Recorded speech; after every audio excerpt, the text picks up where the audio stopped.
this week in the aftermath or post-humorous after tumezika baba, basically. Acha niache kizungu mingi.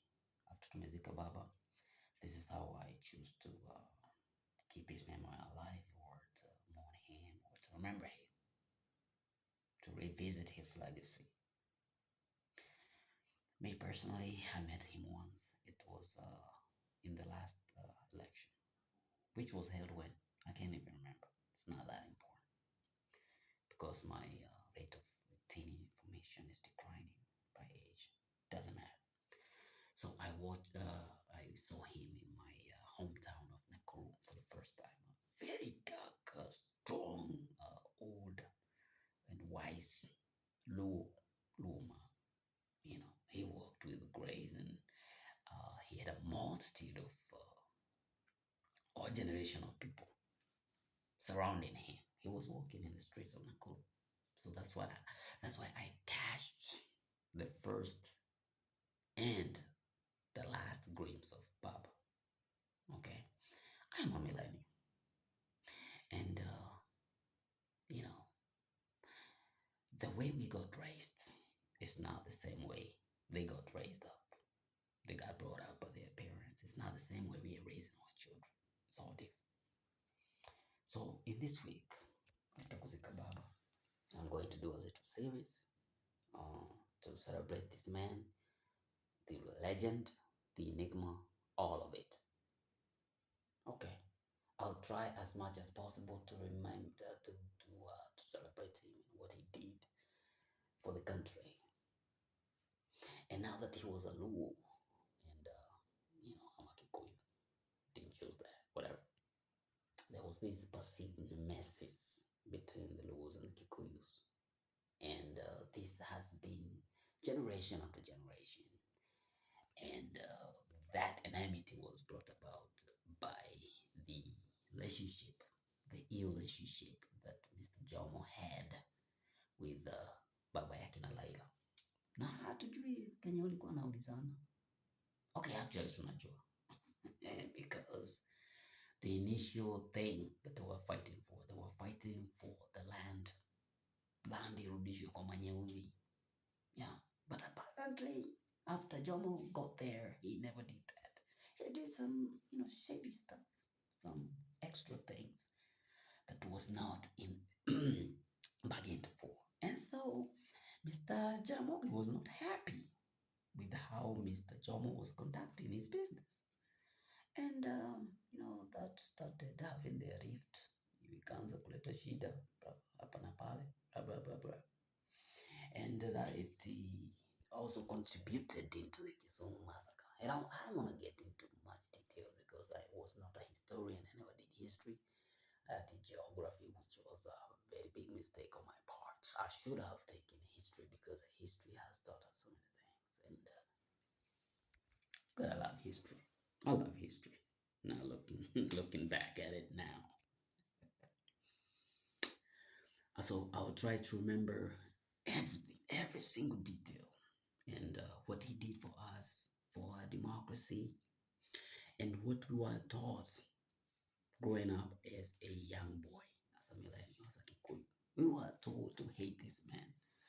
And the people who were telling us to hate Mr. Ondinga, they did not give us any evidence.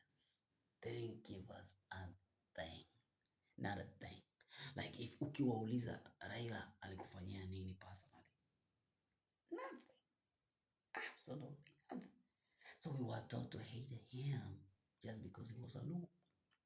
And there was this perceived nemesis or enmity between the Kikuyus and the Luos because of that historical grudge that Mzee had with Jaramogi. And again, I keep asking you, what does that got to do with me in 2025? Tunaongelea mambo ya AI. Nyinyi mnaongelea about grudges that my ancestors. Are you kidding me? You gotta be kidding me right now. And I think we've given these people much leeway. Our maboomers, tumewapea a lot of chance, a lot of power. to dictate for us everything. It's about time young people rose and took their place, took their power back. Kila mtu mwenye sahi alikuwa katika enzi za Moi na Ubako nyumbani. Kila mtu. We need to take our country back and lead by examples. We should not allow these boomers tell us anything else. Their time is over.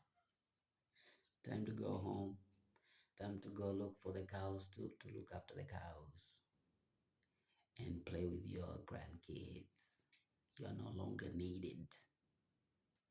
Something better is on the way. Remember, this is the most educated generation that we are talking about. They have the papers, they have the credentials and everything. So, back. Oh, I digress. We are talking about Jacob. So, I don't even know how I'm going to do this, just because I am in awe. When I think about this man, I'm in awe, and I don't have too much to go on with. Maybe I should just go nifanye a study about this man and all that. But just going off of what I know so far, I know that he was responsible for bringing multi-party democracy. Hiyo time ya Moi ilikuwa ngori sana. Ilikuwa Moi ndo alikuwa kusema he was a dictator, he was an authoritarian. Alikuwa anajiona tu yeye ni yeye peke yake anaweza ongoza and all those things. He did not want, he never had a plan of relinquishing power.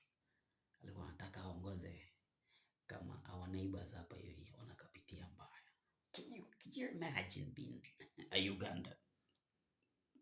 Kutoka uzaliwe like 40 years ago. Ulimkuta kwa power na bado sasa ndio wako. And he is seeking 7th term. Come on, man. You don't want to be at Uganda in a given Tuesday. You don't want that. So he was responsible for that. And he went through hell under Moi. Mr. Ondinga went through hell. He was detained. He was held incommunicado. He was tortured. There was rumors that they even tortured him sexually and all kind of things. I mean, Moi was another bad news, bro. You didn't want to live under Moi and oppose him. The things this man will do to you. No, you don't want that. You don't want that. And kuna watu wanasema, oh, he was a failure. He tried to run so many times to become a president of this country, or even though we know the history, the numbers don't lie. We know what has been happening. There was a time he actually took it. Akanyang'anywa nyama ikuwa kwa mdomo akienda kumeza. We know. We're not stupid. We know. We can see. We are learned. We can read between the lines. We can see all the lies. We can see through all this BS. Basically, that's what I'm trying to say. Okay? Is it torture? Who had the resilience of this man? I mean, can you imagine? Running for all those times. Inaibiwa every single time. Inaibiwa. Underhanded and all that. And he still doesn't give up. Remember, he never did this for himself. He wanted to see a better Kenya. He wanted to see this country prosper. He wanted to fight corruption and end it. Ultimately, he was selfish. He was doing this for me and you. To live under a democracy, to have the freedom to do business, do all these other things. It's not like he did it for himself, although that's debatable. So I'll keep on. It's a series, like I said. I'll try to study this man and just try to mourn him and keep his legacy alive and his memory, his all of it. All right. So see you in the next video. I don't want to, bore you with so many words and all ranting. It'll be about 10 minutes, 10 minutes each. A series, just for this man because he's awesome, he's amazing, and in that spirit of African. You remember we don't talk ill of the dead, so I'm not going to start here. Even though that's better, debatable. Some people say that is hypocrisy. But we are who we are. We are in Africa. We are Africans. We don't talk ill of the dead. It is what it is. Okay. I'm not here to change the narrative. I'm not here to change the culture or whatever, to change your mind or anything. I'm just here to make observations and start a conversation, whatever the case may be. Stay tuned. Hey, Kizungu nayo itamaliza. Okay, stay tuned for